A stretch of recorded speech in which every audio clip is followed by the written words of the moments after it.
My dear students and friends, मैं doctor K S. दोनसी आप सभी का के.एस.डी मैथ्स क्लासेस में स्वागत करता हूं। आज हम इस वीडियो लेक्चर में वर्चुअल वर्क बी एक्सरसाइज और इसका एग्जांपल नंबर फर्स्ट डिस्कस करेंगे। ओके, तो इम्पोर्टेंट एग्जांपल है, तो प्लीज़ आप मेरी इस कंप्लीट वीडियो को देखिएगा और इसको लाइक और शेयर भी ज़रूर कीजिएगा और हमारे यूट्यूब चैनल को सब्सक्राइब भी ज़रूर कीजिएगा और इस वीडियो का डिस्क्रिप्शन पार्ट भी ज़रूर पढ़िएगा, क्योंकि वहाँ पर जो हमारे ऑनलाइन कोर्सेज हैं उनके बारे में जानकारी अपलोड कर रखी है। और मैं मेरे इस यूट्यूब चैनल पर हायर मैथमेटिक्स से रिलेटेड वीडियोज़ अपलोड करता हूँ। ये videos under graduate, post graduate, integrated courses और इंजीनियरिंग स्टूडेंट्स के लिए बहुत ही उपयोगी हैं। तो प्लीज़ मेरी इन वीडियोज़ को आप अपने फ्रेंड सर्कल में ज़्यादा शेयर कीजिएगा, ताकि वो भी एग्ज़ाम डेज के अंदर इनका पूरा बेनिफिट उठा सके। ओके, तो आइए हम आज का एग्जाम्पल नंबर फर्स्ट डिस्कस करें। तो एग्जाम्पल नंबर फर्स्ट की स्टेटमेंट क्या लिखा हुआ है एग्जाम्पल नंबर फर्स्ट के अंदर? 4 rods are jointed to form a parallelogram. The opposite joints are jointed by strings forming the diagonals and the whole system placed on a smooth horizontal table. Then show that their tensions are in the same ratio as their lengths. Okay, क्या कर रहा है इसके अंदर? वो कर रहा है 4 रॉड्स को जोड़कर, ठीक है, एक समांतर चतुर्भुज बनाया जाता है तथा विपरीत कोणे, अपोजिट कॉर्नर जो हैं, उनको डोरियों से बांध दिए जाते हैं। और ये डोरियां जो हैं वो किस टाइप से रहें? विकर्ण, डायगोनल, ठीक है। और उसके बाद वो कह रहा है कि संपूर्ण निकाय को कहाँ पे रखा हुआ है? एक हॉरिजेंटल टेबल के ऊपर, एक क्षैतिज मेज के ऊपर। वो कह रहा है सिद्ध कीजिए डोरियों में तनाव वही होंगे, तनाव में अनुपात वही होगा जो उनकी लंबाई में अनुपात है, ठीक है। रेशियो कैलकुलेट करना है किसका? टेंशन का। और वो रेशियो कैसा आना चाहिए? उन डोरियों के लेंथ के अकॉर्डिंग ही आना चाहिए। ये अपने को प्रूव करना है। यानी कि सिचुएशन किस टाइप की है, प्रॉब्लम किस टाइप की है? प्रॉब्लम ऐसी है, देखो आप, जैसे मैंने 4 रॉड्स हैं, इनको जोड़ करके क्या बना रखा है? पैरेललोग्राम, समांतर चतुर्भुज। और इसको कहाँ पे रखा हुआ है? इस बुक के ऊपर, यानी कि टेबल पे रख दें हम। और टेबल कैसा होगा? हॉरिजेंटल। आपके सामने डायग्राम। और फिर मैंने क्या किया है, जो पैरेललोग्राम है, इनके जो डायगोनल हैं, इनको रस्सियों से बांध रखा है, 2 डोरियां लगा रखी हैं इसके अंदर। तो वो कह रहा है प्रूफ करो आप, इनमें टेंशन का जो रेशियो होगा वो कैसा होना चाहिए? जो इन डोरियों की लेंथ है उसी रेशियो में होना चाहिए। तो ये डायग्राम होगा। टेंशन सपोज कर लेंगे हम, क्योंकि दोनों की लेंथ, एक बड़ा डायगोनल है, एक छोटा है, दोनों की लेंथ क्या होगी? अलग अलग होगी। जब लेंथ अलग अलग होगी दोनों के अंदर, टेंशन भी क्या होगा? अलग अलग होगा, ठीक है। और फिर उस टेंशन का रेशियो कैलकुलेट करना, और वो रेशियो कैसा आना चाहिए? जैसा इन डोरियों की स्ट्रिंग्स की लेंथ का रेशियो होगा। ये अपना टारगेट है। ओके, तो आइए हम इसका सॉल्यूशन लिखें।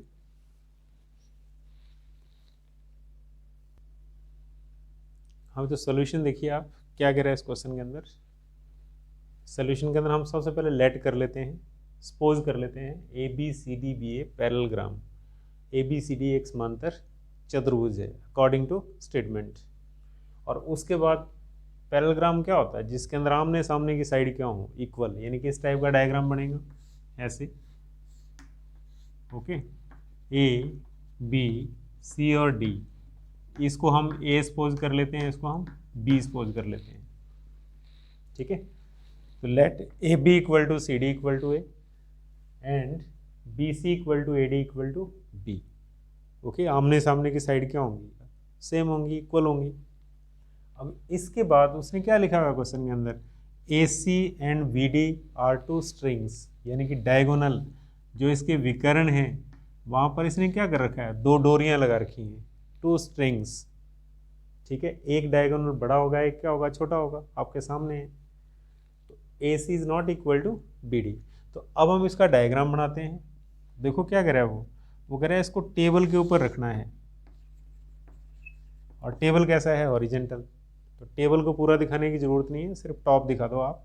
और उसके बाद आप इस टाइप से डायग्राम दिखा दो ऐसा, एक पैरेललोग्राम जो इस टेबल के ऊपर रखा हुआ है, ओके, इस टाइप से दिखा दो आप और इसका नाम लिख दो ABCD, point A, point B, point C and point D। Okay, ABCD भी है पैरेललोग्राम। उसके बाद फिर क्या करना है, एक स्ट्रिंग यहाँ पर लगानी है अपने को, दूसरी स्ट्रिंग यहाँ पे अप्लाई करनी है। एक स्ट्रिंग BD के ऊपर, डोरी BD से लगानी है, दूसरी AC से लगानी है। तो 100% क्या होगा, देखो आप इन स्ट्रिंग्स के अंदर टेंशन्स होंगे अंदर की ओर। इसको मैं T1 लिख मान लेता हूँ, ठीक है।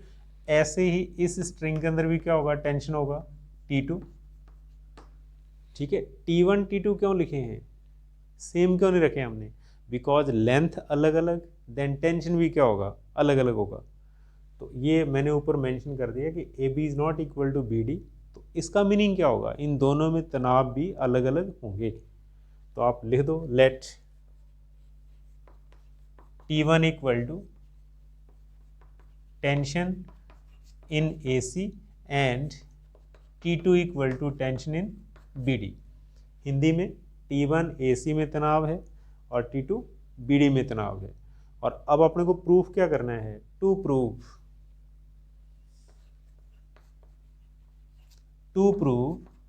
T1 रेशियो T2, इन तनावों का अनुपात कैसा होना चाहिए, जैसा इनकी लंबाइयों में अनुपात है। तो ये हमारे पास आना चाहिए AC रेशियो BD। ये इसका आंसर होगा। दोनों टेंशन में अनुपात कितना होना चाहिए, जो रेशियो इनकी लेंथ के अंदर है। ये हमारा टारगेट रहेगा। तो अब हम लोग क्या करते हैं, हमने AB को A सपोज कर रखा है, ओके, और BC को B मान रखा है। ये भी A होगा, ये B होगा, यहाँ पर हम लिख सकते हैं, ठीक है। नहीं लिखना मत लिखो आप, कोई फर्क नहीं पड़ेगा, ठीक है। तो अब हम लोग क्या करते हैं, इस एंगल को सपोज कर लेते हैं थीटा, ठीक है। तो सबसे पहले लिखो आप इक्वेशन ऑफ वर्चुअल वर्क। एक बार सपोज कर लो आप, let angle ABD, angle DAB equal to theta. Diagram आपके सामने, इस एंगल को थीटा सपोज करना। और उसके बाद फिर लिखो आप equation of virtual work, equation of virtual work या प्रिंसिपल ऑफ वर्चुअल वर्क, कल्पित कार्य का सिद्धांत। हमें क्या होता है, total virtual work equal to 0। तो इस डायग्राम के अंदर हमारे पास क्या है, दो टेंशन है, इनका जो टोटल वर्चुअल वर्क होगा वो कितना हो जाएगा, 0 हो जाएगा। तो क्या लिखोगे आप, -T1, बिकॉज अगर स्ट्रिंग है, टेंशन है, तो माइनस आएगा, -T1 डेल्टा AC और -T2 del BD equal to 0। बहुत ही simple, -T1 del AC -T2 del BD equal to 0, ठीक है। और अब आंसर देखो आप, अपने को रेशियो लिखना है T1 और T2 का। तो रेशियो का मतलब क्या होता है, डिवाइड करना। तो आप इसको ऐसा लिखिए, T1 del AC equal to -T2 del BD। मैंने क्या किया, इस टर्म को राइट के अंदर ले गया मैं, माइनस था क्या होगी, प्लस, ओके। और अगले स्टेप के अंदर फिर आप लिखो T1 upon T2 equal to कितना देगा, minus del BD upon del AC, okay. क्यों ऐसा लिखा मैंने, बिकॉज लास्ट में आपने को रेशियो कैलकुलेट करना है। रेशियो का मतलब क्या होता है, डिवाइड्स। तो T1 अपॉन T2 लिख दिया यहाँ पर, कितना आ जाएगा, minus del BD upon del AC, okay. तो अब हमारा टारगेट क्या होगा, BD और AC को कैलकुलेट करना, ठीक है। तो मैं इसको ऊपर लिख देता हूँ, क्योंकि अपने को डिस्टेंसेस कैलकुलेट करनी है। मैं इसको लिख देता हूँ, that is T1 upon T2 equal to minus del BD upon del AC, equation number first, समीकरण नंबर 1। और देखो अब हमारे पास BD होना चाहिए तभी उसका डिफरेंशिएशन होगा, ठीक है। AC होना चाहिए तभी उसका डिफरेंशिएशन होगा। तो हम इनको कैलकुलेट करेंगे। तो सबसे पहले आइए आप BD को कैलकुलेट करना, ध्यान दीजिएगा BD। तो इसके लिए मैंने क्या कर रखा है, इस एंगल को थीटा सपोज कर रखा है। ठीक है, ये ए है, ये बी है, ये ए होगा, ये भी कितना होगा, बी होगा, क्योंकि पैरेललोग्राम समांतर चतुर्भुज आमने सामने की बजाय बराबर। ठीक है, तो अब देखो बी डी हमारा टारगेट है, सबसे पहला टारगेट है बी डी को कैलकुलेट करना। ठीक है, तो इसके लिए हम लोग क्या करेंगे, इस ट्रायंगल का यूज करेंगे, ट्रायंगल बी ए डी, इस ट्रायंगल का यूज करेंगे हम। ठीक है, तो इस ट्रायंगल को मैं यहां पर बना देता हूं ऐसे, ये है हमारे पास इस टाइप से बी ए और डी। आप इस डायग्राम को देखिए आप। ठीक है, ये एंगल थीटा है, थीटा सपोज कर रखा है मैंने इसको, ये हमारे पास ए है, ये हमारे पास बी है, बी डी को कैलकुलेट करना है, बी डी क्वेश्चन मार्क, अर्थात इसकी लेंथ को कैलकुलेट करना है। आप देखो ट्रायंगल जो है समकोण त्रिभुज नहीं है हमारे पास, राइट एंगल ट्रायंगल नहीं है। अगर जब आपके पास राइट एंगल ट्रायंगल ना हो फिर आप लोग क्या कर सकते हो, अगर एक ही एंगल आपके पास है तो आप कोसाइन फॉर्मूला यूज करिए। तो लिखो आप बाई कोसाइन फॉर्मूला,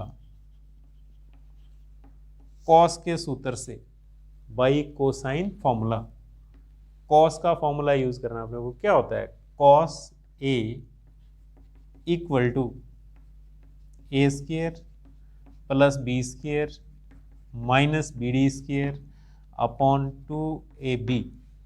हम जानते हैं, देखो आप अगर इस एंगल का कॉस लिखना तो क्या करना होगा, इनके जो नेबर के अंदर साइड्स हैं उनका स्क्वायर करो और प्लस करो आप, ए स्क्वायर प्लस बी स्क्वायर, और जो इस एंगल के सामने है उसको माइनस के बाद लिखिए आप, minus B D square upon 2 into ये दोनों लिख दो आप 2ab। ये कोसाइन फॉर्मूला है। तो अब मैं इसको ऐसा लिख सकता हूँ, that is cos theta, angle A की वैल्यू पुट कर रहा हूँ मैं यहाँ पर, cos theta equal to A square plus B square minus B D square upon 2ab। और अब आपने क्या करना है, क्रॉस मल्टीप्लाई कर दो, तिरछा गुणा करिए आप। तो जब हम क्रॉस मल्टीप्लाई करेंगे तो हमारे पास आएगा, नेक्स्ट स्टेप देखो आप, 2ab cos theta, 2ab cos theta, ये लेफ्ट हैंड साइड बनेगी। राइट हैंड साइड के अंदर हमारे पास क्या होगा, A square plus B square minus B D square. ठीक है, अब हम डिफ्रेंशिएशन करेंगे, अवकलन करेंगे हम इसका, और डिफ्रेंशिएशन देखो किसका होगा, रॉड की लंबाई तो कांस्टेंट है, ये तो कांस्टेंट है ए और बी।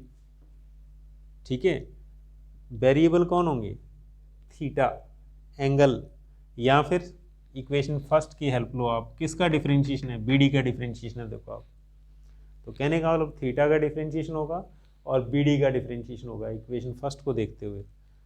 तो लिखिए आप by partial differentiation minus 2ab sine theta del theta. हाँ भाई, कॉस थीटा का माइनस साइन थीटा हो गया, माइनस पहले लिख दिया, फिर थीटा का डेल थीटा, ए स्क्वायर का 0, बी स्क्वायर का 0 बिकॉज कांस्टेंट है। हाँ भाई, बी डी स्क्वायर का कितना हो जाएगा, 2bd और इनटू डेल बी डी।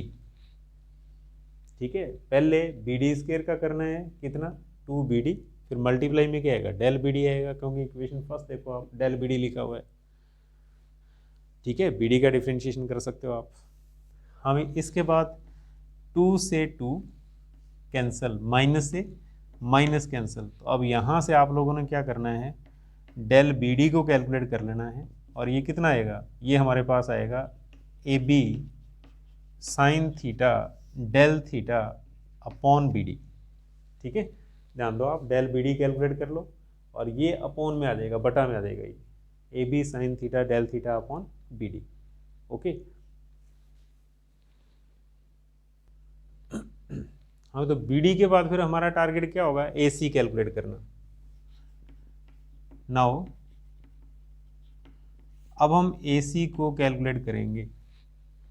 ठीक है, तो ए सी के लिए देखो क्या होगा, हम कौन से ट्रायंगल का यूज़ करेंगे यहाँ पर, ए सी के लिए हम ABC ट्रायंगल का यूज़ करेंगे, ठीक है। तो इसके लिए ध्यान दो आप, ये एंगल थीटा, ये भी कितना होगा थीटा, कॉरस्पॉन्डिंग एंगल। अगर ये थीटा है तो फिर अंदर कितना हो जाएगा पाई माइनस थीटा, ये हमारे पास हो जाएगा पाई माइनस थीटा। ये थीटा देखो आप इस टाइप से, ये अगर थीटा हो तो ये भी क्या होता है थीटा, कॉरस्पॉन्डिंग एंगल। और एक लाइन के ऊपर 180 होता है तो अंदर कितना हो जाएगा पाई माइनस थीटा। इसको मैंने क्या लिख दिया, पाई माइनस थीटा लिख दिया। ओके, तो this is pi minus theta इसके अकॉर्डिंग। तो अब आप लिखिए by triangle ABC, triangle ABC इसका यूज करेंगे हम, ठीक है। तो इसको बनाइए आप, इस टाइप का ट्रायंगल है आपके पास, देखो A B और C, A फिर B और फिर C, और ये एंगल कितना है पाई माइनस थीटा है। ओके, और उसके बाद ये डिस्टेंस कितनी है A और ये कितनी है B, तो इसको हम A लिखेंगे और इसको हम B लिखेंगे, ठीक है। ये A और ये B। और अब आप क्या करो, फिर कॉस का फॉर्मूला अप्लाई कर दो आप इस ट्रायंगल के अंदर। तो हम क्या लिख सकते हैं, देखो आप, कॉस B इक्वल टू इस एंगल का cos, cos of angle B बराबर A square plus B square, यानी कि इस एंगल के दोनों नेबरहुड के अंदर जो साइड से उनका स्क्वायर और बीच में प्लस आएगा और माइनस ही आएगा, माइनस AC स्क्वायर अपॉन में क्या आएगा 2AB, अपॉन में होता है 2 इंटू A इंटू B अगर एंगल B लिखा है तो, ठीक है। इन दोनों का मल्टीप्लाई और साथ में 2, और अब आप क्रॉस मल्टीप्लाई कर दो और इसको आप लिख सकते हो 2AB कॉस एंगल B की वैल्यू पुट करो पाई माइनस थीटा। ओके, और इक्वल टू हमारे पास आएगा A square plus B square minus AC square. क्या किया मैंने यहाँ पर, एंगल B की वैल्यू पुट कर दी और क्रॉस मल्टीप्लाई कर दिया। ओके, और अब cos pi minus theta minus cos theta minus cos theta equal to A square plus B square minus AC square. ध्यान दीजिएगा आप, cos pi minus theta that is minus cos theta होता है, तो माइनस कॉस थीटा आ जाएगा। अब इसका differentiation करो आप, ठीक है। तो लिखिए आप ऑन पार्शियल डिफरेंशिएशन, ठीक है। तो क्या बनेगा भाई, कॉस का माइनस साइन, माइनस और माइनस प्लस, तो जब हम डिफरेंशिएशन करेंगे तो माइनस और minus plus 2AB sine theta del theta, cos का माइनस साइन माइनस और माइनस प्लस हो गया, फिर थीटा का कितना आएगा डेल थीटा आएगा, इक्वल टू A स्क्वायर का 0 होगा, B स्क्वायर का 0 होगा, फिर AC स्क्वायर का डिफरेंशिएशन कितना देगा 2AC into del AC, AC square का 2AC इंटू डेल AC, ऐसा लिख सकते हैं। और अब 2 से 2 कैंसिल, तो हमारे पास क्या आ रहा है, हमारे पास आ रहा है AB sine theta del theta equal to minus AC into del AC। अब यहाँ से डेल AC कैलकुलेट कर लो आप, जैसे हमने डेल BD कैलकुलेट किया था ऐसे ही डेल AC कैलकुलेट करना। तो लिखिए प्लीज नाउ डेल AC, क्या बनेगा डेल AC, माइनस भी इधर आ जाएगा और AC अपॉन में आ जाएगा, तो that is minus AB sine theta del theta upon AC, ऐसा लिख सकते हैं। Minus AB sine theta del theta, क्योंकि माइनस इधर आएगा और अपॉन में AC आएगा, और इसको इक्वेशन नंबर दे दो आप थर्ड, 3 नंबर इक्वेशन। और अब हम लोग क्या करेंगे, 2 और थर्ड दोनों का यूज करेंगे इक्वेशन फर्स्ट के अंदर। तो क्या करोगे आप, लिखिए by first second and third, इन दोनों का यूज करना है किसमें, फर्स्ट के अंदर। 2 और 3 का यूज करिए फर्स्ट के अंदर। ओके, तो ऐसा करते क्या होगा, फर्स्ट इम्प्लाइज फर्स्ट बनेंगी T1 अपॉन T2, ये लेफ्ट हैंड साइड है, राइट हैंड साइड क्या है माइनस। सबसे पहले डेल BD रखो आप, इसकी वैल्यू पुट करो आप, तो तो ये हमारे पास आएगा A B sine theta del theta upon B D upon में, ठीक है, बटा में क्या बनेगा, ये आएगा डेल ए सी की वैल्यू, ठीक है। तो शायद वीडियो के अंदर एक कट रहा होगा, मैं इसको ऊपर लिखता हूँ। हाँ, तो इसके बाद देखो आप T1 अपॉन T2, ठीक है, ऊपर माइनस, ऊपर देखो माइनस आ रहा है ऑलरेडी, फिर del B D value put कर दी मैंने यहाँ पर इक्वेशन सेकंड से। अब थर्ड से डेल ए सी पुट कर रहा हूँ अपॉन के अंदर, del A C equation first के अंदर 2 और 3 का यूज़ करना, तो यह देगा minus A B sine theta del theta upon A C, ठीक है, ये बनेगा। और अब आपके सामने है अगला स्टेप,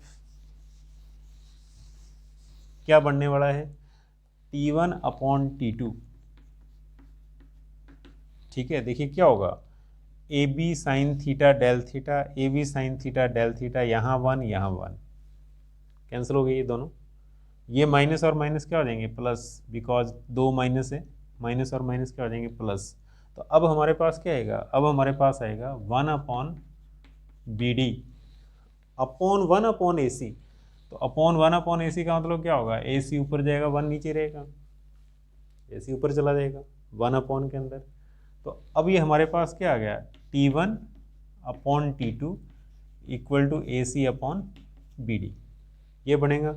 और अब हम इसको रेशियो की फॉर्म में लिख सकते हैं, अनुपात के रूप में लिखा जा सकता है। कैसे, T1 ratio T2 equal to A C ratio B D, और यही अपने को प्रूफ करना था, यही इस क्वेश्चन का आंसर है। देखो आप T1 रेशियो T2 कितना आना चाहिए, ए सी रेशियो बी डी आना चाहिए। तनाव में वही अनुपात होगा जो रस्सियों की लंबाई में अनुपात है। ओके, ये इस क्वेश्चन का आंसर है।